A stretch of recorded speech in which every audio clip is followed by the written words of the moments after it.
Good morning, my friend. I hope you're doing well. You're going to hear this anyway on February 9th, 2023, Thursday. I'm recording it earlier than that. And this is just one of those nudge of the Holy Spirit deals. I have been releasing old archived episodes for the paid subscribers.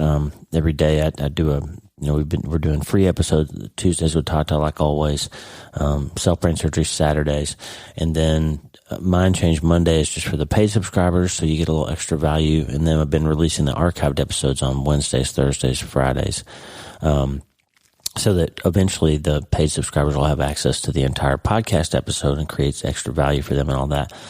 But this is just sort of I don't think anything's a coincidence, but just as it happened, the episode that was scheduled to go out on Thursday, February 9th, is an episode that I've recorded back in 2019, and it was about the things you can expect the first year after you lose somebody. So I talked really honestly and openly about some things we experienced in the first year after we lost our son, Mitch. Well, February 9th is his birthday, so 29th birthday would be this February 9th, and it just didn't feel right releasing an episode about how to process and handle the grief after losing somebody and then have it behind a paywall where nobody could get to it except for the paid subscribers. So I thought, you know what, I'm going to release this episode on February 9th on his birthday, because I think it's honoring to the people that we love when we allow God to restore and heal us, and we learn how to live our lives in an honorable way and tell a good story with our lives. It's a good honor to the people that we've lost to share with other folks who may be fresher in their grief journey or fresher and closer to the massive thing that they've been through, to help somebody out along the way. So I think there's some things in this episode that will help you. And if you know somebody who's in that first year or who's still dealing with hardship and loss and grief and those kinds of things, please share it with them. Rate and review it on Apple or whatever. Help other people find out. I think it's a helpful episode. I feel like we need to put words to the things that we experience and feel after we lose somebody, after we go through something really hard. And it doesn't have to be the loss of a child or spouse. It could be some other massive thing that's happened in your life. But I think processing and understanding and being willing to talk about the things that you go through are going to be helpful. Mitch he was a bass player and he loved funky music and all that. So I'm going to play one of my favorite Tommy Walker songs at the end of this, just as a nod to Mitch, because it's a song that he would have loved. Take Me to the Rock from Tommy's album, Highest Praises.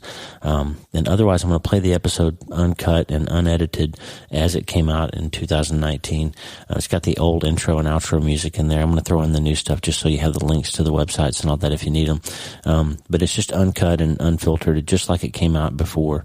But I wanted to record this little preamble to just sort of say happy birthday to Mitch for one thing, but also to tell you that I think there's value in sort of cataloging and thinking about and processing in retrospect how you went through something hard, so that you can then be prepared and use it kind of as prehab and rehab for the next time you face something hard, but also so that you can put some language around it and use it to help somebody else. Because really, that's why we're here. We're all here to find our way to the Lord and to help other people along the path, right? That's why we're here. And so it's honoring and helpful to the memory and the legacy of the things that we've been through and the people that we've lost, the great cloud of witnesses, if you will, to be willing to share those things with others. So here, without further ado, is the first year without them, an old episode from 2019. I think it'll help you, and not putting it behind a paywall, because I think it's going to help. Please share it with somebody and hit reply or send me a voicemail, speakpipe.com/Dr. Lee Warren. If you've been through something hard, let me know if this is helpful to you. I can release the transcript if it would be helpful. If the words on paper would help. Just let me know. Somebody let me know if you want a transcript of this one, and I'll make it available. Okay, God bless. You can't change your life until you change your mind. Lisa's going to tell us the good news. We can start today. Hey, are you ready to change your life? If the answer is yes, there's only one rule. You have to change your mind first. And my friend, there's a place where the neuroscience of how your mind works smashes together with faith, and everything starts to make sense. That place is called self-brain surgery. You can learn it, and it will help you become healthier, feel better, and be happier. And the good news is, you can start today. Thanks, Lisa. Hey, so glad to have you listening today. I'm Dr. Lee Warren, and I live in Nebraska in the United States of America with my incredible wife, Lisa, my father-in-law, Tata, and the super pups, Harvey and Lewis. I'm a neurosurgeon and an author, and I'm here to help you harness neuroscience, the power of your brain, faith, the power of your spirit, and good old common sense to help you lead a healthier, better, happier life. Listen, friend, you can't change your life until you change your mind, and I'm here to help you learn the art of self-brain surgery to get it done. If you like the show, please subscribe so you never miss an episode, and tell your friends about it. If you tell 2 or 3 friends this podcast was helpful to you, imagine how much good we can all do around the world together. I'm Dr. Lee Warren, and I'm here to help you change your mind so you can change your life. Let's get after it. Hey, my friend, it's Saturday, November 30th, 2019. I'm coming at you one day later than usual. Usually come on Fridays because of Thanksgiving and travel and family and all of that. Just getting here a day late. And I bet you can understand. You know, 2 days ago was Thanksgiving holiday in the United States, and that's always been my favorite holiday. We had 3 of our kids here and our new grandson and some friends over. It was a great day. Lisa made an amazing meal as always, and we remembered that we have a lot to be thankful for. But for us, every holiday, there's always someone missing. This year was the second Thanksgiving without Lisa's mom, Patty, and it was our 7th Thanksgiving without our son, Mitch. So there's just always somebody missing at the table. Holidays are hard. They're stressful enough as it is, but if you're going through something difficult in your life right now, these days can be especially painful. And if you've lost someone you love through the end of a relationship or a death or some kind of separation, holidays bring on a whole new set of feelings. And for the very first time, the first Thanksgiving, the first Christmas, the first New Year's without them is the hardest. It just is. And so today, we're going to talk about that. We're going to talk about the first year without them. Now, this one's going to get a little messy. I'm going to share some things I don't think I've ever talked about publicly before. But we need to. Because if you're going through it, you need to know what to expect. And I can share some things that will help. And if you love someone who's going through it, I can give you some tools to help them make it through. So let's talk about the first year without them. We'll work through it. We'll help each other find our footing, okay? Because these days are coming fast, and you need to be ready with all the instruments that you'll need to make sure your mind is ready, your heart is ready, so that when it's time to celebrate the season and you don't feel like it, you'll be able to stand up to the moment, honor the person you're missing, carry the pain, and find the joy in the moments that they would want you to feel. Because if they were with you, they would want you to find your smile again. They would want you to start today. Hey, I'm glad to have you listening today. I'm Dr. Lee Warren, and I live in Wyoming in the United States of America with my incredible wife, Lisa Warren. I'm a neurosurgeon and an author, and I'm here to help you harness neuroscience, the power of your brain, faith, the power of your spirit, and common sense to help you lead a healthier, better, happier life. Listen, you can't change your life until you change your mind. And I'm here to help you learn the art of self-brain surgery to get that done. You can get the show notes and more on my website at www.wleewarrenmd.com. If you like my show, please subscribe to it wherever you're listening to it now so you never miss an episode. And please take the time to rate and review it if you can do that for me, because that is how other people are more likely to find out about podcasts.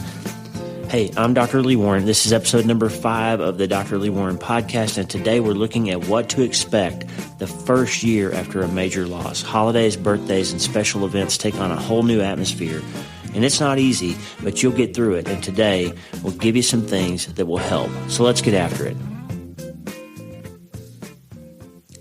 Hey, I know it might seem a little weird to play that peppy, upbeat theme music right as I'm talking about loss and pain. It does seem a little weird, but let me tell you why I did it. That's how it is. The music for the show is a song called Blue Highway by Poddington Bear, which I licensed via freemusicarchive.org. And I chose it back when I originally chose that music because my son Mitch would have loved it.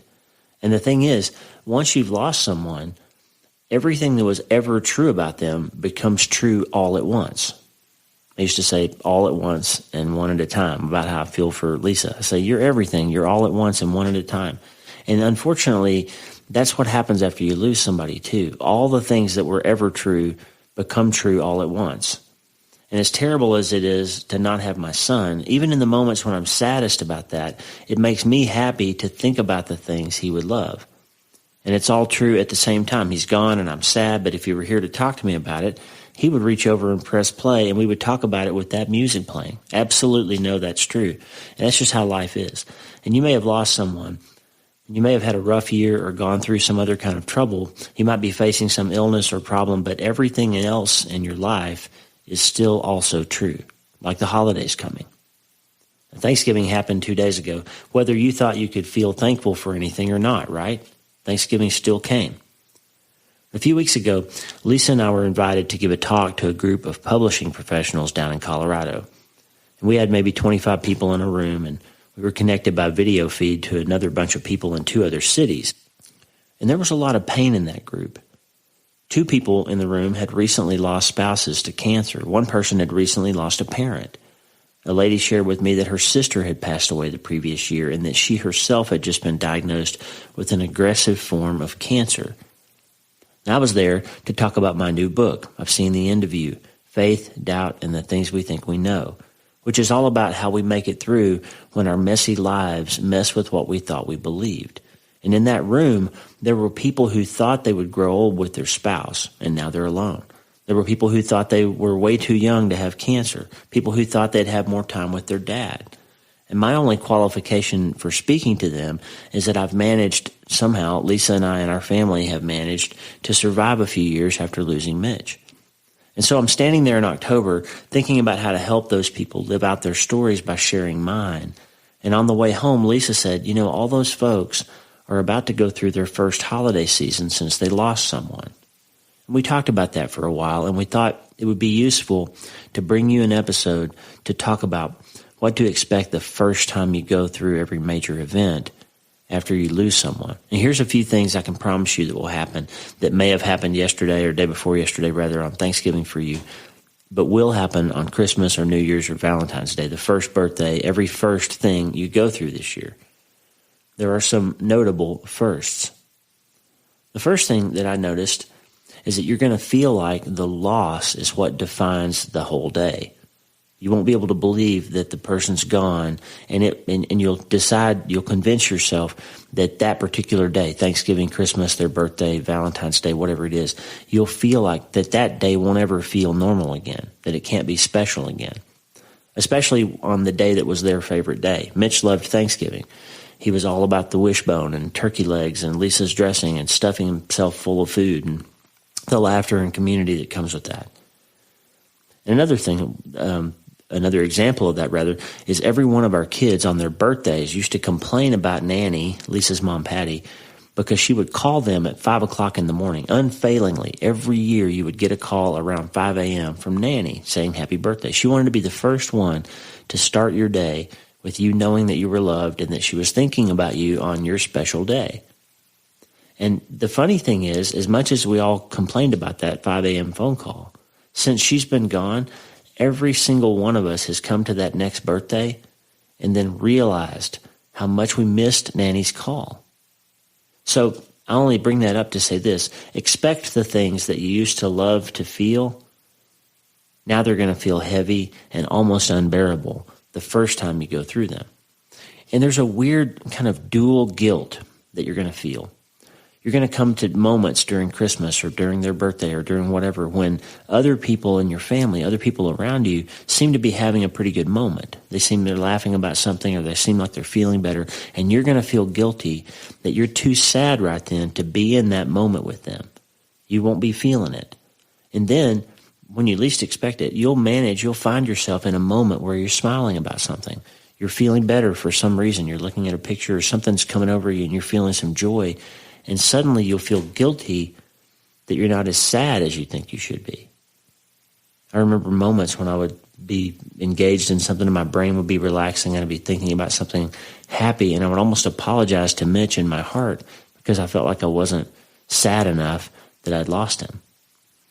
Nicholas Wolterstorff wrote an amazing book called Lament for a Son after his 25-year-old son Eric died in a mountain climbing accident, and he wrote the book in 1987. And he talked about this kind of grief. He said, "I have been daily grateful for a friend who remarked, that grief isolates. He didn't mean only that I, grieving, am isolated from you, happy. He also meant that shared grief isolates the sharers from each other. Though united in that we are grieving, we grieve differently. As each death has its own character, so too each grief over a death has its own character, its own endscape. The dynamics of each person's sorrow must be allowed to work themselves out without judgment. I may find it strange, he says, that you should be tearful today but dry-eyed yesterday when my tears were yesterday. But my sorrow is not your sorrow. Friend, you're going to go through that. You're going to have some moments where you're not on the same page with your other family members in terms of how you're feeling, and it's okay. I'm preparing you for that because it's going to happen. Another thing is you're going to forget.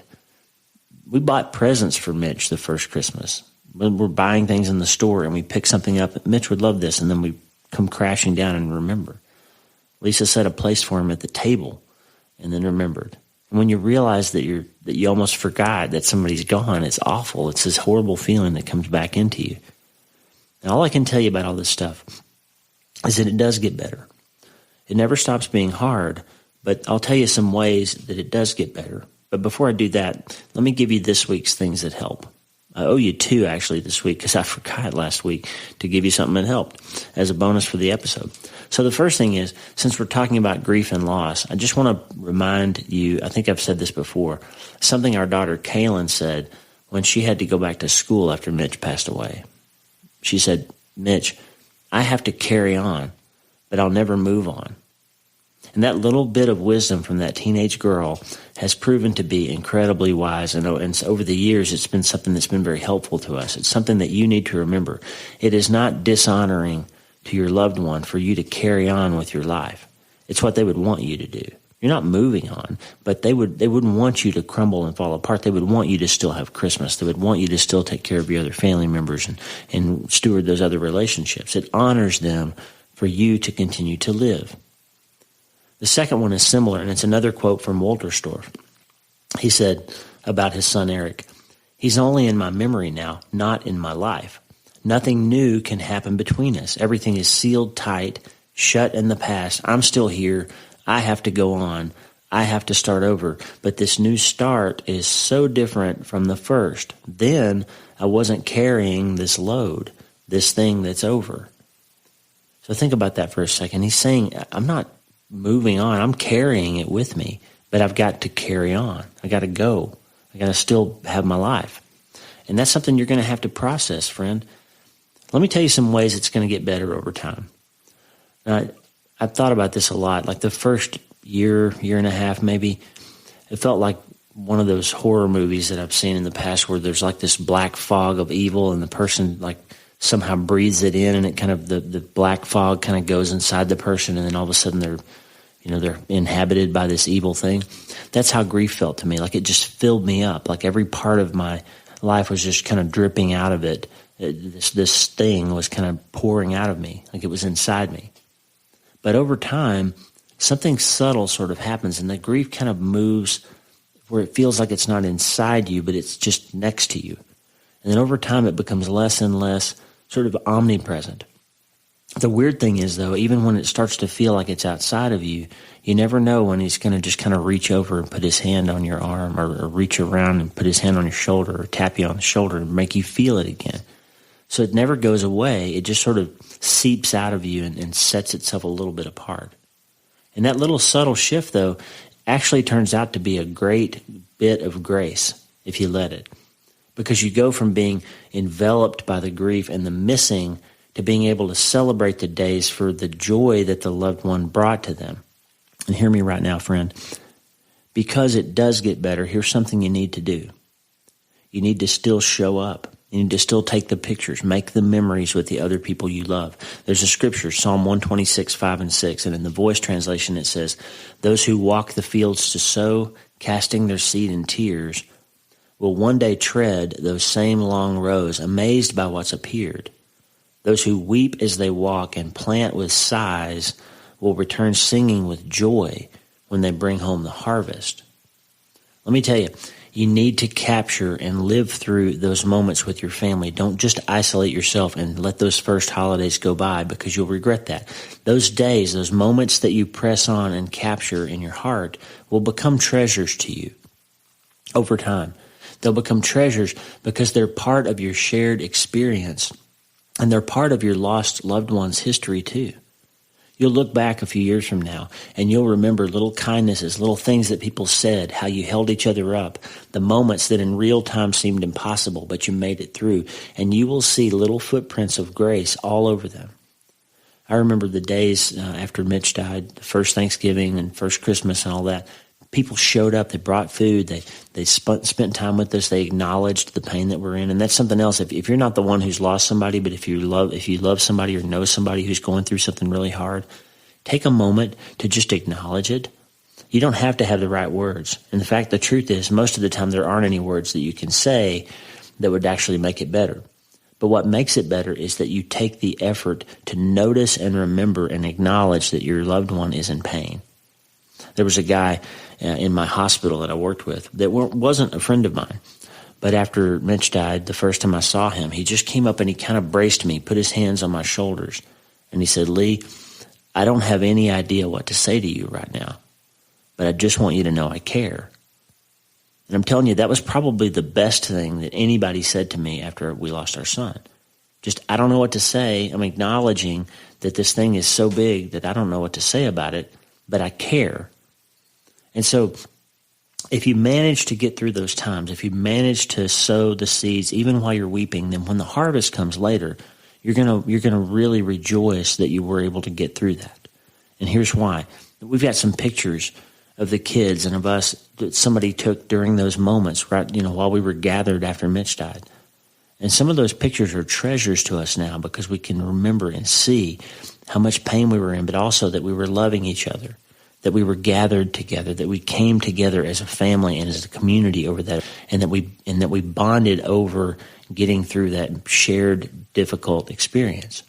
And having those pictures and having those memories are like little footprints of grace, like God was there even though we couldn't feel it. If you sow the seed in tears, you'll reap them in joy later, and that is good medicine for your heart, my friend. Remember, I'm always saying, you can't change your life until you change your mind. And this is the bit of self-brain surgery that you need to survive any kind of major loss, especially on holidays that first year after they're gone. You have to somehow manage in your mind to swap the loss of what you don't have anymore for gratitude over what they gave you with their lives and the times that you did have. It seems like an impossibly hard teaching, but I promise 7 years later, looking back on it, it can happen over time, but that you have to seek it. You have to pray for it. You have to make yourself enumerate things that you're glad for that their life gave you. It works. It sounds trite, but it works. We sat around and we all, on Thanksgiving, the first year, second year, and we made ourselves talk about things we were grateful for that Mitch gave us in our lives. And you know what? It felt awful, but it makes a difference, and it will for you too. That subtle shift in your mind, when you get to the place where you can do it, where you start thinking about the blessing that they were more than the loss of them, starts to heal your heart. You have to start seeing their life as a gift. And once you do, it won't be all the time. You're going to relapse. You're going to go through the stages of grief over and over. You'll have long spells of being right back in denial or anger or bargaining. But you'll land on gratitude and some measure of peace more and more solidly every time you do. And that's all I can say. That first year is going to be hard. They're all hard, frankly. But the first year is the hardest. But you can and you will find the light again, the joy in those days again, by learning to focus on the things they gave you more than on all you've lost. And this is the one time I am not going to tell you to start today, because it's impossible at first. You can't. But you will. You'll eventually start. And when you do, when you change your mind, you'll be on your way to living again, especially on these special days. You'll get there. I promise you will. But you don't have to start today. Now, I'm going to play that peppy music again because Mitch wouldn't have it any other way. The fact is, Mitch would reach over, he would see me ready to cry, and he would say, "Dad, check out this song I learned." Hey, thanks for listening. The Dr. Lee Warren podcast is brought to you by I've Seen the End of You, a neurosurgeon's look at faith, doubt, and the things we think we know. Available from Waterbrook Penguin Random House for pre-order now, everywhere books are sold. And don't forget to support your local booksellers. You can subscribe to this show so you automatically get every episode. It's everywhere podcasts are available. And subscribing helps you never miss anything. And it also helps me help other people find the show, especially if you take the extra step of sharing it, rating it, and reviewing it wherever you listen to podcasts, because that's really how new people find out about the show. You can go to my website, wleewarrenmd.com, for more information about my letter, this show, my books, and more. The theme music for this show is Blue Highway by Poddington Bear, licensed via freemusicarchive.org. Remember, you can't change your life until you change your mind, and you have to start today. I'm Dr. Lee Warren. I'll talk to you next week. God bless. Have a great day.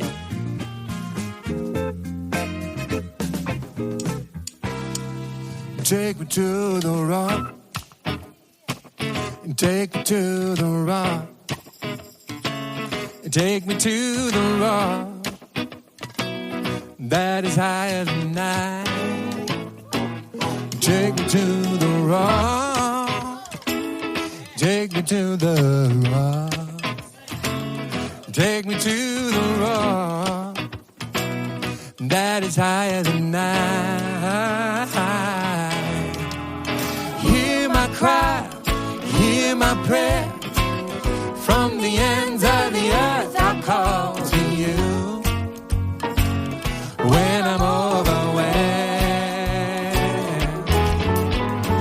you have been a shelter for me, yes, a strong tower from the enemy.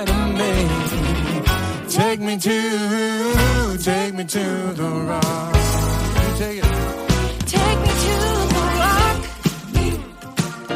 Take me to the rock. Take me to the rock that is higher than I. Take me to the rock. Take me to the rock. Take me to the rock that is higher than I. That is higher than I. Oh, hear my cry, hear my prayer. From the ends of the earth I call to you. When I'm overwhelmed, you have been a shelter for me, a strong tower from the enemy. Take me to the rock.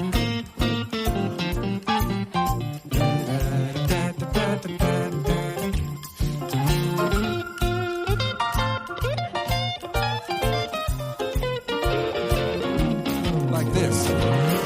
You are a foundation, Lord. I need it. The rock I place my life upon. Everybody say you are a foundation, Lord. Yes, the rock I place my life upon. Let's take it up. You are a foundation, Lord. The rock I place my life upon. You are a foundation, Lord. The rock I place my life upon.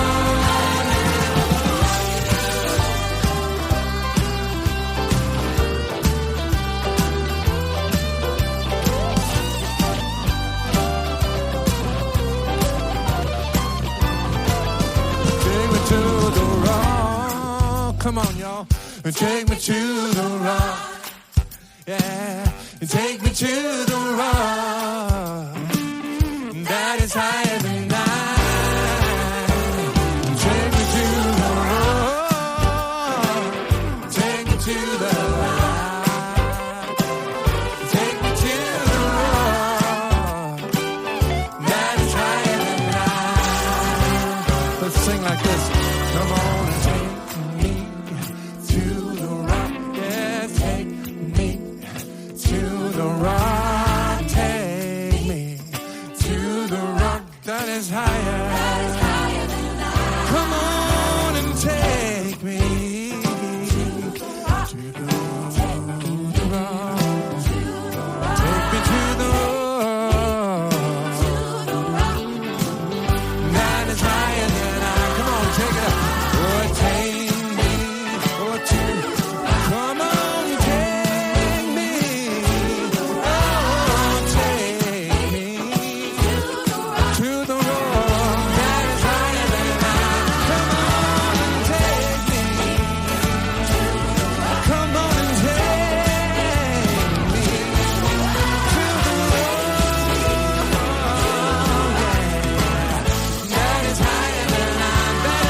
thanks for listening. Please subscribe to the show so you automatically get every episode. And if you like the show, you'll love my weekly letter. Check out my writing at drleewarren.substack.com, drleewarren.substack.com. Get the free newsletter every week for my best prescriptions for becoming healthier, feeling better, and being happier through the power of faith and neuroscience smashing together via self-brain surgery. drleewarren.substack.com. And if you need prayer, go to the prayer wall at wleewarrenmd.com/prayer. The theme music for the show is Make Us One by Tommy Walker, graciously provided for free by the great folks over at TommyWalkerMinistries.org.